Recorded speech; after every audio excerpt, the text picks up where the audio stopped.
අදත් වීඩියෝ එකක් අරගෙන එනවා ඔයාලට. මම හිතන්නේ මේකත් මගේ අත්දැකීමක් ඔයාලත් එක්ක බෙදා ගන්න. මේ ජනපදේ ඔයාලට පේනවා මෙතන තියෙන ජනපදේ.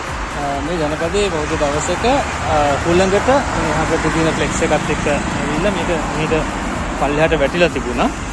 වැටිලා මේක ඇතුලේ ජනපද රාමුවක් කැඩිලා මේක රාමුවට නැවත දීලා බඳින්න අවශ්‍යතාවය තිබුණා. ඉතින් මම තනියෙන් වැඩ කරනකොට සහයක් ඕනේ රාමුවක් ගැට ගහන්න.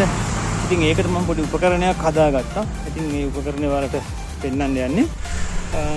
මේ තියෙන මේ උපකරණය. අතට මේ පරණ මේ කැමරා ට්‍රයිපෝඩ් එකක්. ඒකේ උඩ කැල්ල නැහැ. ඉතින් මම ඒක මේ ෆෝන් වල අපි කියන්නේ ෆෝන් මවුන්ට් එක. ඒ ෆෝන් මවුන්ට් එකේම ගහන්න පුළුවන් විදිහට ප්ලාස්ටික් කැල්ලක් තියලා තිබුණේ. සරල දෙයක් කරලා තියෙන්නේ. කම්බියක් අරගත්තා ටිකක් අද කම්බියක් අරගෙන මේක වටේ යොදලා මේ දෙපැත්තෙන් මෙහෙම දාලා තියෙනවා. ඒ වගේ මේ කම්බිය මැද වලට පේනවා මේ කම්බි දෙක මැද මේ පොඩි හිදසක් තියෙනවා. ඒ හිදසෙන් අපිට මේ ආකාරයට රාමුවක් බස්සන්න පුළුවන්.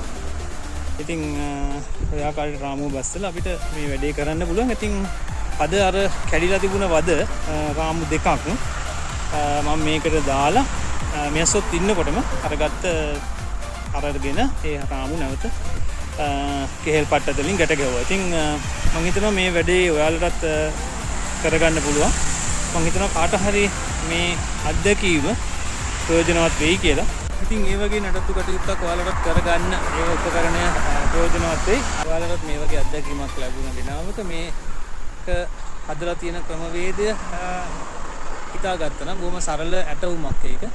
ඉතින් මේ වගේ කල්පනා කරොත් ඔයාලටත් පුළුවන් ඔයාලගේ නිවසේ තියෙන මොනවාම හරි උපකරණයක ආධාරයක් අරගෙන මේ වගේ දෙයක් ඔයාලට නිවසේ පාලනයේ උනන්දුවක් දක්වන ඔයාලට කරගන්න පුළුවන්. ඉතින් තවත් දවසක වීගමු නිවසේ සේවා ආයතනයත් එක්ක තවත් දවසක අපි මේ වගේ වැඩසටහනකින් මුණ ගැහෙමු.